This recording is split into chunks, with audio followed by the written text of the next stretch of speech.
Estamos viendo el estudio de Rey de Reyes y Señor de Señores. Quiero ponerles la atención en este aspecto. Cuando yo digo Rey de Reyes, la primera palabra Rey se refiere a Cristo. Y cuando digo de Reyes, se refiere a los reyes terrenales. Luego, cuando digo Señor, la primera palabra se refiere a Cristo y la segunda palabra, señores, se refiere a los señores de la tierra, o sea, reyes de la tierra. Les dejo en clara esta situación para que se entienda precisamente a quién se le está dando el honor. Hemos visto la introducción a este estudio y en la clase pasada comenzamos a hablar sobre que su autoridad es absoluta. Y hoy vamos a continuar otra vez hablando de esta autoridad.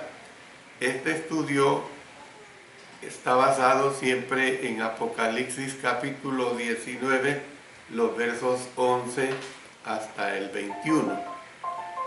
Entonces, pues, después de todo lo que hemos visto, que no podemos conocer todo lo que haya que conocer acerca de Jesús, y menos mientras estemos en este cuerpo, después se nos dice que Jesús estaba vestido de una ropa teñida en sangre. Yo voy a explicar esta situación, la cual tiene varios aspectos que hay que tomar en cuenta. En primer lugar, pueda que esta sangre sea la sangre de los mártires que Jesús estaba vengando. Si usted recuerda, en Apocalipsis capítulo 6, el verso 10, nos está hablando de esta situación. Dice allí: y clamaban a gran voz diciendo: ¿hasta cuándo, Señor santo y verdadero, no juzgas y vengas nuestra sangre en los que moran en la tierra? Esa es una posibilidad. Puede que sea también la propia sangre de Él, por medio de la cual se gana la victoria. Vamos al capítulo 1 y el versículo 5 dice: y de Jesucristo, el testigo fiel, el primogénito de los muertos y el soberano de los reyes de la tierra, al que nos amó y nos lavó de nuestros pecados con su sangre. Luego podemos ver que las imágenes, sin embargo, parecen haberse tomado del capítulo 63 de Isaías, donde se presenta a Dios que está volviendo de la batalla, después de haberse vengado de los enemigos de Israel. Y el profeta le pregunta al Señor, noten lo que dice el versículo 2, habla de la siguiente manera: ¿por qué es rojo tu vestido y tus ropas como del que ha pisado el lagar? Y noten la respuesta que recibió en el versículo 3. He pisado yo solo el lagar, y de los pueblos nadie había conmigo. Los pisé con mi ira y los hollé con mi furor, y su sangre salpicó mis vestidos y manché todas mis ropas. Entonces, vemos que lo anterior puede ser indicio de que la sangre que había en la ropa de Jesús era la sangre de sus enemigos. En Apocalipsis capítulo 19 no hace mención de la acción de pisar el lagar, sino 2 versículos más adelante. Sin embargo, por todo lado se usa el presente, o sea, una acción continua. Es decir, que dice que juzga. Esto es una acción continua. Dice pelea. También es una acción continua. Y pisa, otra acción continua. Y lo que está diciendo, pisa el lagar del vino del furor, de la ira del Dios Todopoderoso. Entonces, vemos pues que es normal, pues que en la literatura apocalíptica se anticipen algunos detalles que no se vuelven a mencionar sino hasta después. Esto es bien común en la literatura apocalíptica. Entonces, no era un simple recluta el que montaba el caballo blanco, sino un veterano curtido de la guerra, uno que tenía experiencia en la guerra. Su ropa manchada de sangre era testimonio de conflictos y de victorias del pasado. Después leemos que su nombre es el Verbo de Dios, ahí lo expresa en el verso 13. La palabra verbo es una traducción de la palabra griega logos, y Jesús es la personificación del Verbo de Dios en la perfecta y completa revelación de quién y qué es. Noten lo que dice el Evangelio de Juan en el capítulo 14 y el versículo 9. Jesús le dijo: tanto tiempo hace que estoy con vosotros y no me has conocido, Felipe. El que me ha visto a mí, ha visto al Padre. ¿Cómo pues dices tú, muéstranos al Padre? El Verbo es uno de los nombres que más frecuentemente se le dan a Jesús en los escritos del apóstol Juan. De hecho, el apóstol fue el único autor neotestamentario que usó el término para referirse a él. Fíjense lo que tenemos en el capítulo 1, versículo 1. En el principio era el Verbo, y el Verbo era con Dios, y el Verbo era Dios.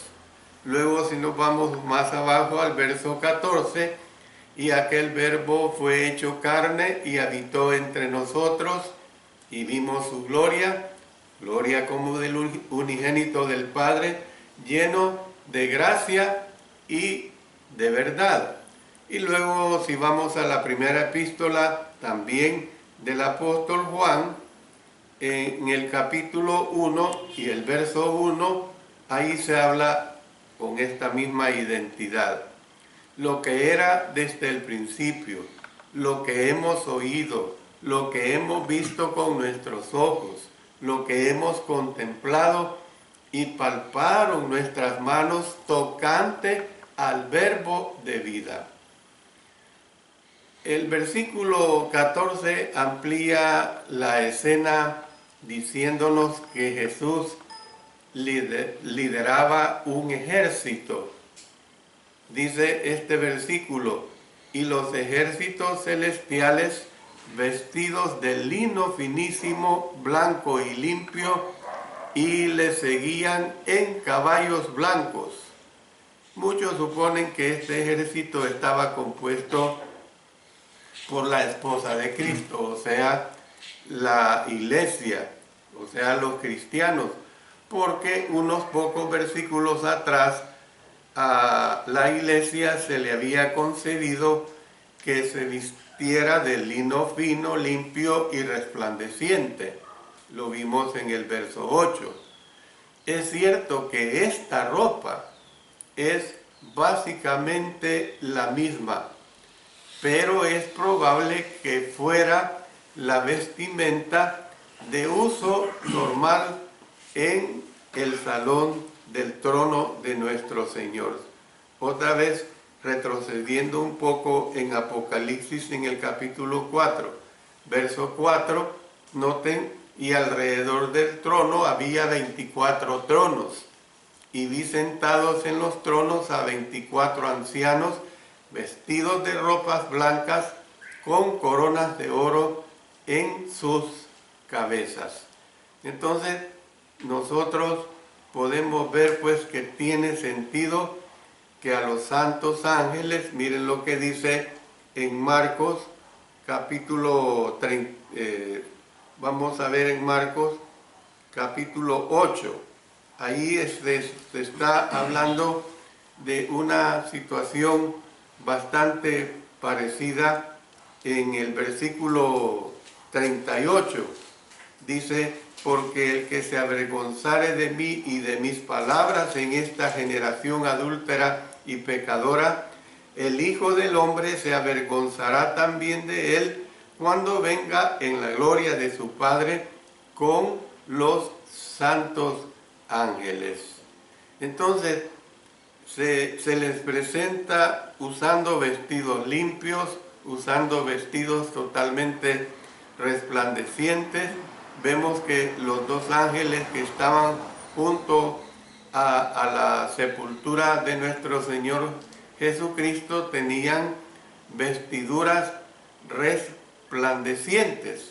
Entonces, nosotros podemos ver, pues, que es más probable que los ejércitos celestiales, vestidos de lino finísimo, fueran ángeles de Dios. Es decir, que por todas las escrituras a los ángeles se presentan como las huestes celestiales de Dios. Y quiero que leamos una serie de versículos comenzando desde el Antiguo Testamento. Miren lo que dice Josué en el capítulo 5. Ahí leemos los versos 14 y 15. Él respondió: no, más como príncipe del ejército de Jehová he venido ahora. Entonces Josué, postrándose sobre su rostro en tierra, le adoró y le dijo: ¿qué dice mi señor a su siervo? Y el príncipe del ejército de Jehová respondió a Josué: quita el calzado de tus pies, porque el lugar donde estás es santo. Y Josué así lo hizo. Vamos a el primer libro de Reyes, capítulo 22 y el versículo 19. Entonces él dijo: oye pues palabra de Jehová. Yo vi a Jehová sentado en su trono, y todo el ejército de los cielos estaba junto a él, a su derecha y a su izquierda. También consultemos primero Crónicas, capítulo 12 y el versículo 22. Porque entonces todos los días venía ayuda a David, hasta hacerse un gran ejército como ejército de Dios. Y luego vamos a Daniel capítulo 7 y el versículo 10. Un río de fuego procedía y salía de delante de él. Millares de millares le servían, noten, y millones de millones asistían delante de él. El juez se sentó y los libros fueron abiertos.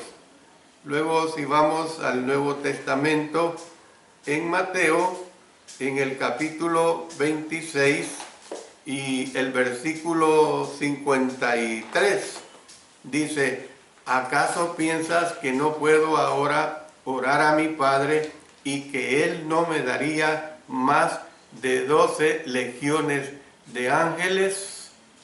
¿Ve? Es algo verdaderamente bien impresionante esta situación que aquí se presenta. Entonces, a Jesús invariablemente se le presenta viniendo con sus santos ángeles. Si vamos a Mateo capítulo 25 y el versículo 31, esa es una figura muy interesante. Cuando el Hijo del Hombre cuando el Hijo del Hombre venga en su gloria y todos los santos ángeles con él, entonces se sentará en su trono de gloria. Luego en Marcos capítulo 8 y el versículo 38 dice así: porque el que se avergonzare de mí y de mis palabras en esta generación adúltera y pecadora, el Hijo del Hombre se avergonzará también de él cuando venga en la gloria de su Padre con los santos ángeles.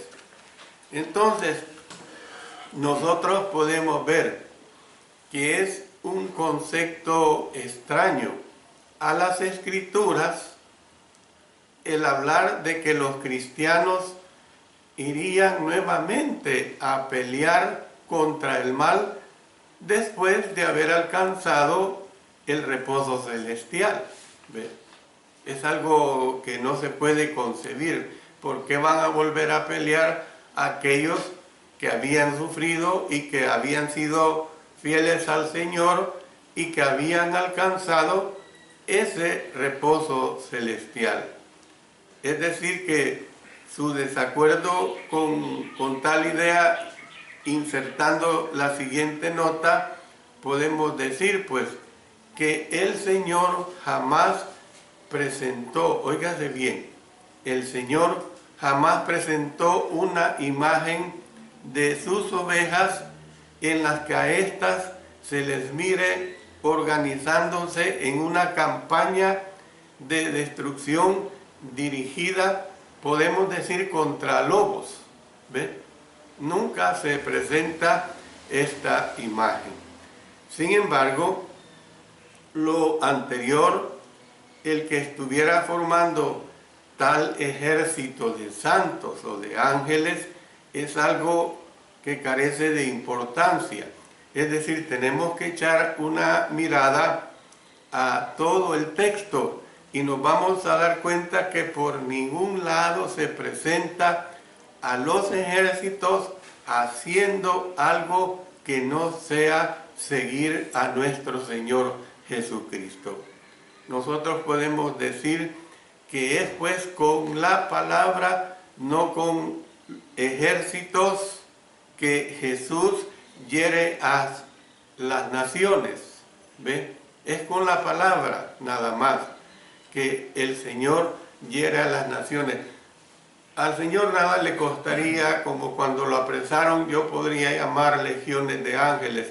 Se ha dicho en el concepto de legión de aquel tiempo que para los romanos y para el mundo de ese tiempo una legión estaba formada por 6.000 hombres, por 6.000 soldados. Y él está hablando de legiones de ángeles en forma plural.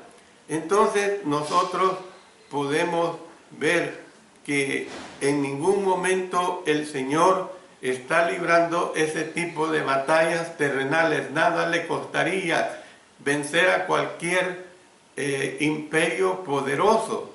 Los ejércitos no desempeñan, los ejércitos de Dios pues no desempeñan ese papel, excepto el de servir de telón de fondo a la palabra. Son un séquito es un conjunto que siguen, es decir, un séquito apropiado, pero Él no depende de estos ejércitos. Nuestro Dios no depende de estos ejércitos.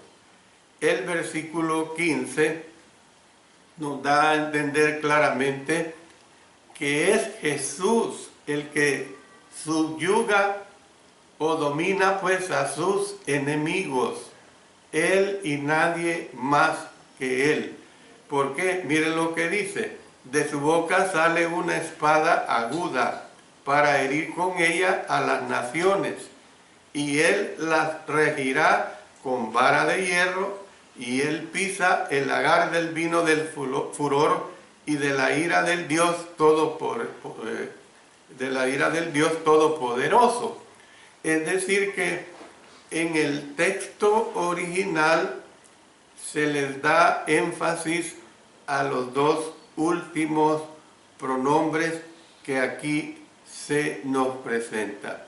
El texto afirma que él las regirá ¿a quiénes? A las naciones. ¿Ve? Hay que entender eso.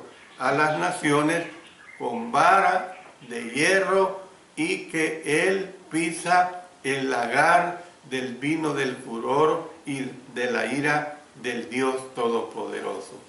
Entonces nosotros podemos ver pues que el simbolismo que se nos presenta aquí en el versículo 15 ha sido usado anteriormente también aquí mismo en el libro de Apocalipsis. El Espíritu Santo usó un cúmulo de imágenes para recalcar pues que el Señor Jesús viene a juzgar y viene también a castigar y a destruir a los malos. Hay que entender esta situación.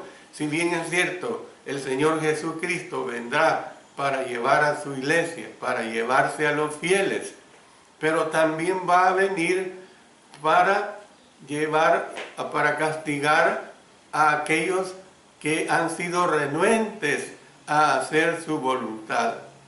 Algunos afirman que esta representación de Cristo contradice el concepto de él como un Dios clemente, un Dios misericordioso que se encuentra en el resto del Nuevo Testamento. Sencillamente no es así, no es así. ¿Por qué?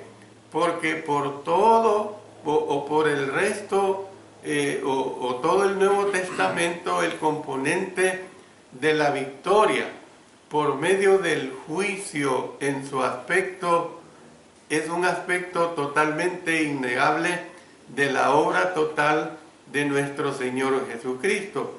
Por ejemplo, veamos aquí en Mateo en el capítulo 13, en los versos 41 y 42.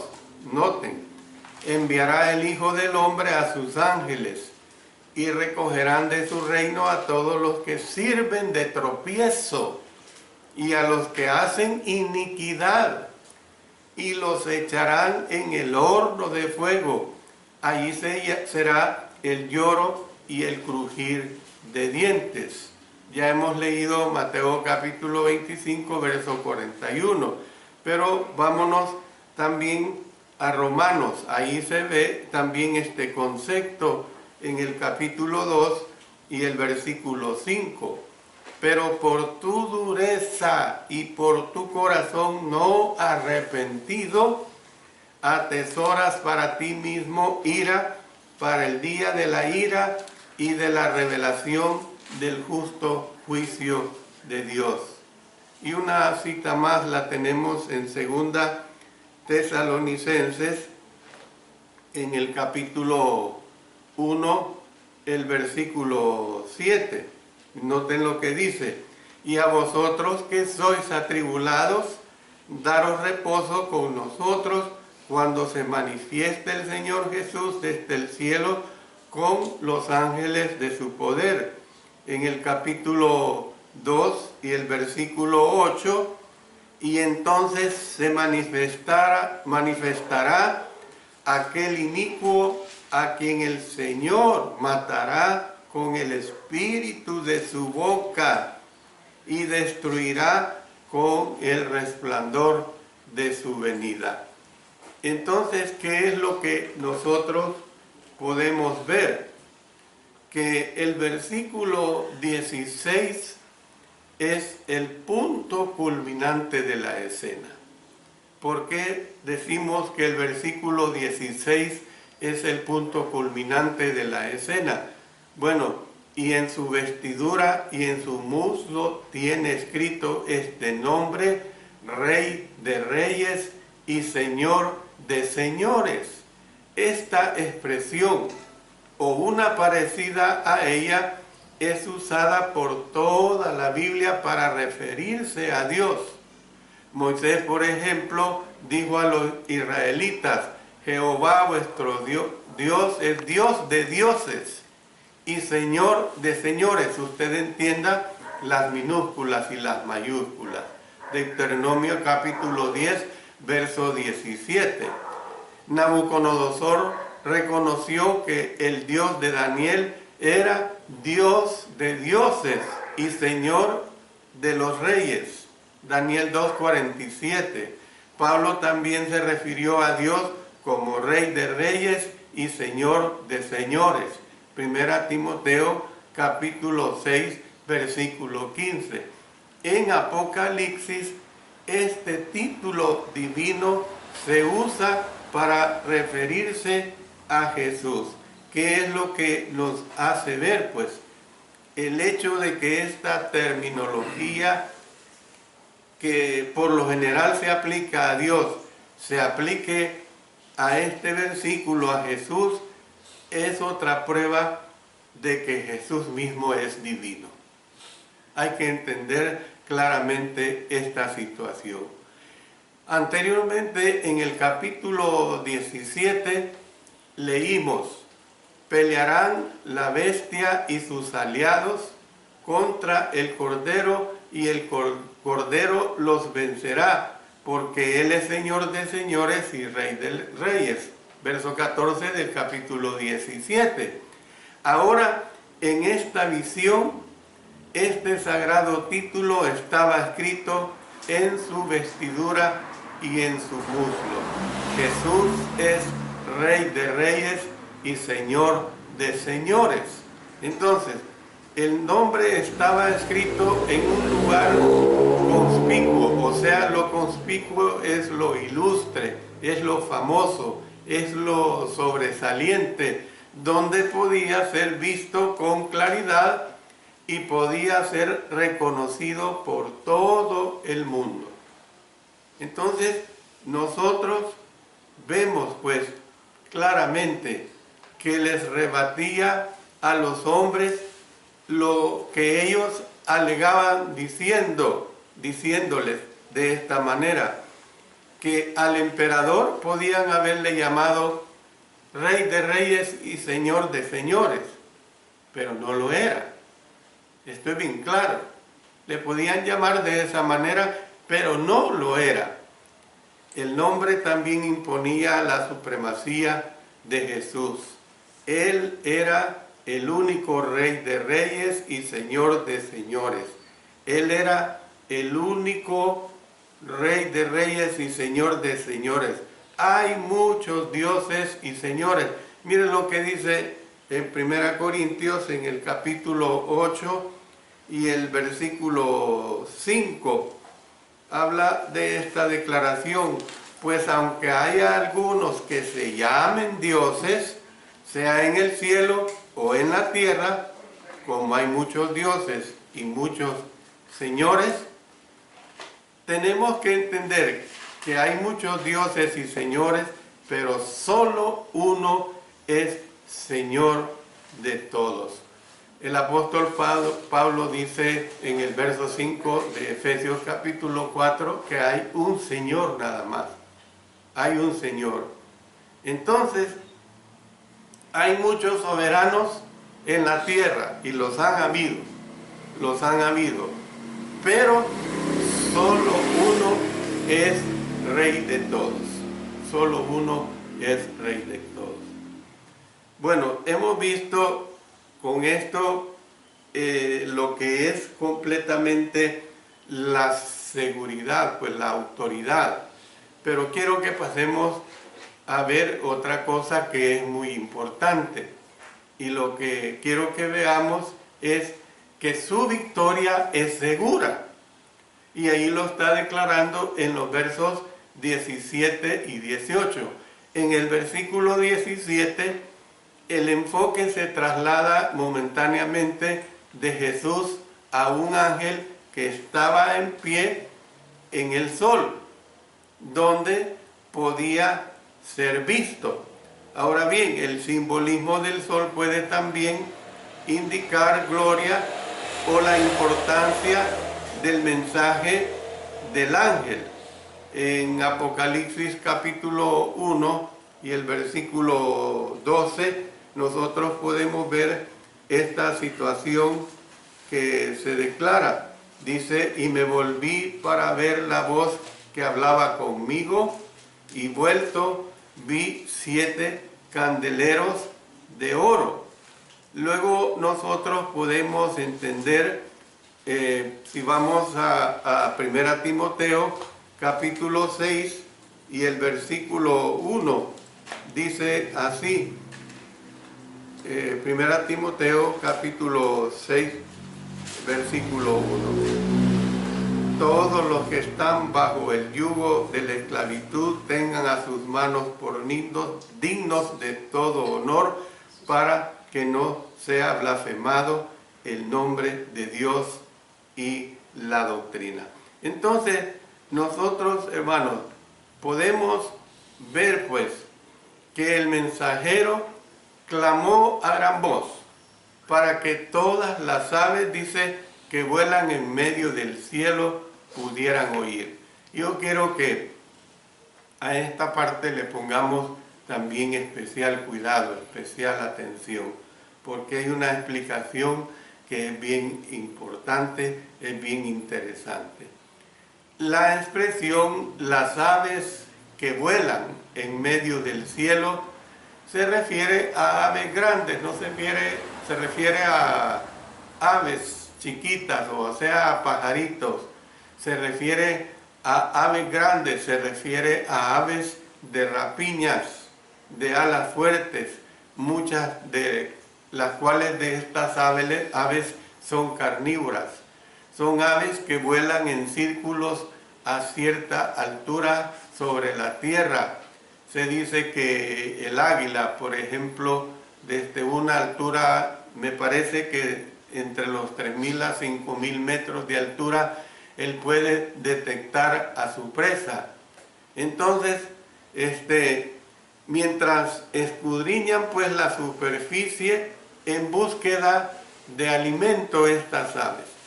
Dice que el ángel tenía buenas noticias para estas aves carnívoras.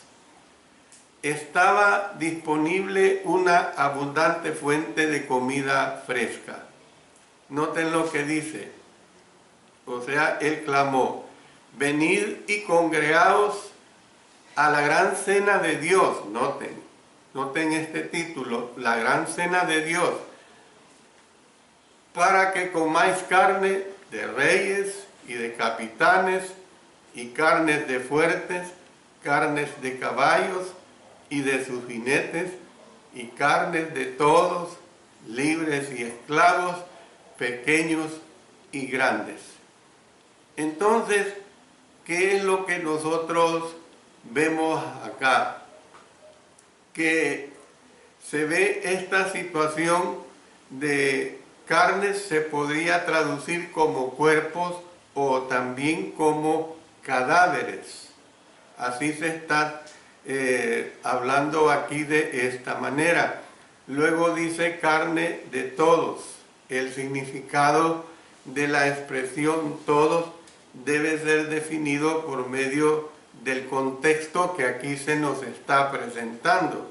Es obvio que se refiere a todos aquellos que se alineaban con la bestia, por supuesto, y que los cristianos evidentemente estaban exentos, los cristianos fieles estaban exentos. Entonces, ¿qué vemos acá? Que la escena que se anticipa, por decirlo así, es una escena macabra. ¿Por qué digo que es una escena macabra? un campo de batalla cubierto de sangre sobre el cual se apilan alto cuerpos mutilados, cuerpos destrozados, y en el que las aves arrancan a pedazos la carne de los muertos. Nos recuerda las palabras de Jesús cuando dijo: porque donde quiera que estuviera el cuerpo muerto, allí se juntarán las alas. Mateo capítulo 24, verso 28, hablando de la destrucción que le tocaría a Jerusalén en el año 70. También nos recuerda el oráculo de Ezequiel contra Gog y Magog, en la tierra de Magog, en lo que se presenta en Ezequiel capítulo 38, versículo 2. Y miren lo que dice en Ezequiel capítulo 39, versos 17 hasta el 20.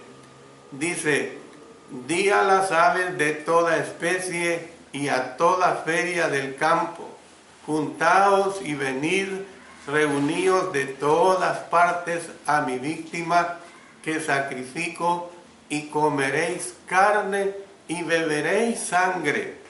Comeréis carne de fuertes y beberéis sangre de príncipes de la tierra, y os saciaréis sobre mi mesa de caballos y de jinetes fuertes y de todos los hombres de guerra, dice Jehová el Señor. ¿Qué es lo que estamos diciendo acá con todo esto que aquí se está presentando?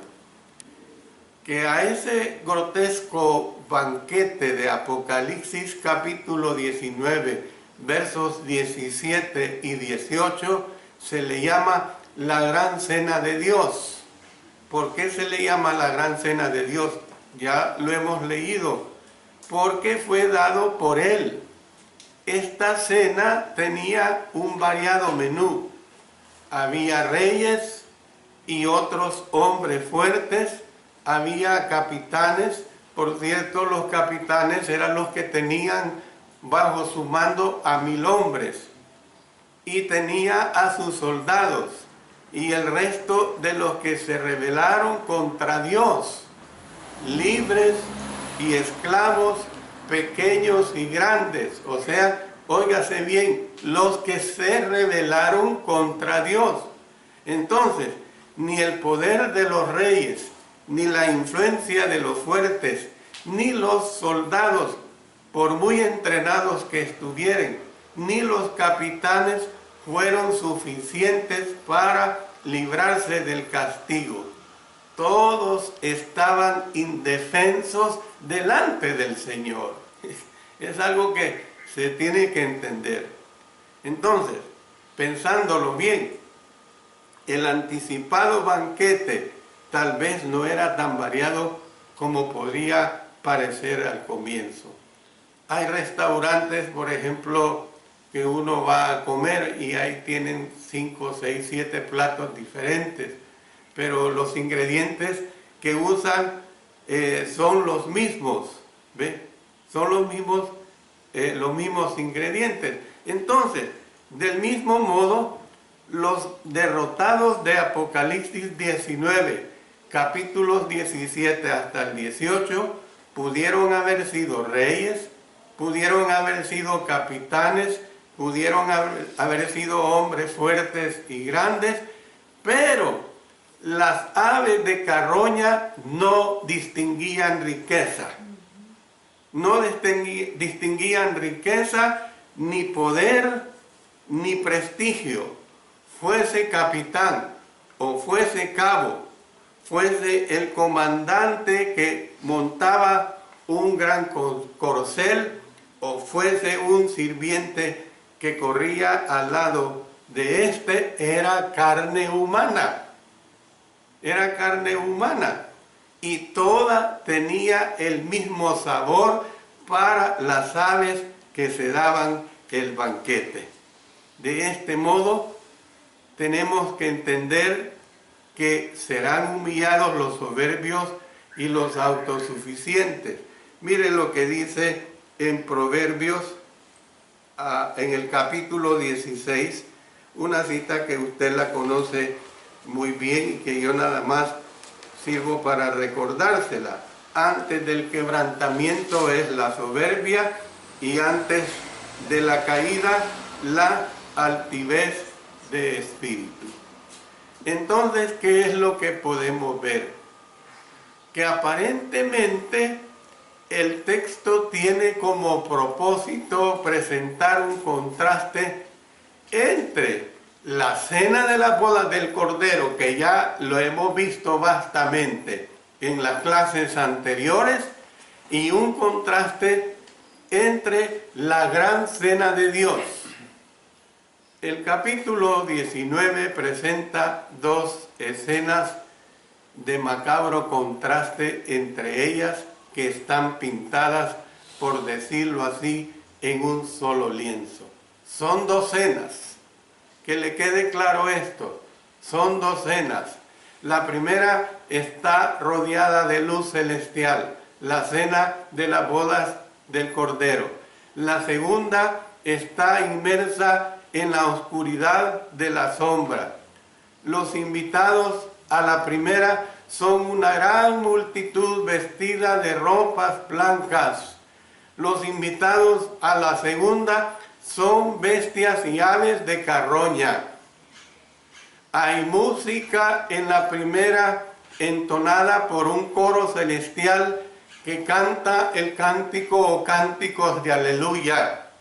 En la segunda no hay música, no hay cánticos, solo se oye el sonido de huesos que crujen. Puede que alguien objete: es una cena repulsiva. Sí, es repulsiva. Solo imagínese a usted que le inviten a una cena y que el banquete sean cadáveres. Es una cena repulsiva. Lo es, pero no tan repulsiva como el infierno mismo. Eso tenemos que entender. No tan repulsiva como el infierno mismo. El Espíritu Santo presenta aquí un cuadro temible. Pero recuerde que el temor de Jehová es el principio de la sabiduría. Proverbios capítulo 9, versículo 10. ¿Qué nos enseña todo esto? Para terminar le digo lo siguiente, que usted tiene dos caminos: seguir a Jesús y ser invitado a la cena de las bodas del Cordero. Y esto lo dejé bien claro en las últimas clases. U oponerse al Señor y convertirse en plato fuerte de la gran cena de Dios. Usted en estos momentos lo entiende perfectamente bien. Yo le digo, preste atención especial al hecho de que jamás se puso en duda el resultado de la batalla que estaba a punto de librarse. Las aves fueron invitadas ¿a qué? A cenar los cadáveres del enemigo. Reyes, capitanes, soldados, esclavos, de todo, pues. Cuando todavía no se había entablado un combate contra este. Entonces, ¿qué es lo que quiero terminar diciéndoles? Que la victoria de Jesús es segura. Esa es la realidad. Siempre, siempre, siempre, siempre la victoria de Jesús es segura. Que Dios bendiga su palabra y que le ayude a usted, hermano, a usted, amigo, a entenderla y sobre todo a ponerla por práctica.